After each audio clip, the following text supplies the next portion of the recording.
அஸ்ஸலாமு அலைக்கும். மொத்த உலகமும் முடியாது என்று சொல்லும்போது ஒருவேளை முடியலாம் என்று சொல்லியதாக உங்களுக்கு கேட்கும் குரலே நம்பிக்கை.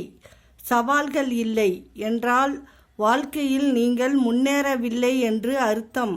நீ ஒருவரை ஏமாற்றி விட்டதால் அவரை முட்டாள் என்று ஒருபோதும் நினைத்து விடாதே. நீ ஏமாற்றியது உன் மீது வைத்த நம்பிக்கையை. நிரந்தரத்தை தேடுங்கள். தற்காலிகத்தில் தேங்கி நிற்காதீர்கள். எளிமை ஒரு வகை செல்வம், பொறுமை ஒரு வகை ஆயுதம். உண்மையான அன்பு என்றால் அதில் கோபம், மனஸ்தாபம், கருத்து வேறுபாடு எல்லாம் இருக்கும். இவை எதுவும் இல்லை என்றால் அந்த அன்பு நிச்சயம் நடிப்பாகத்தான் இருக்கும்.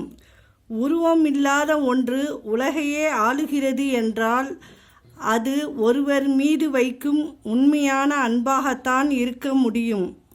அஸ்ஸலாமு அலைக்கும்.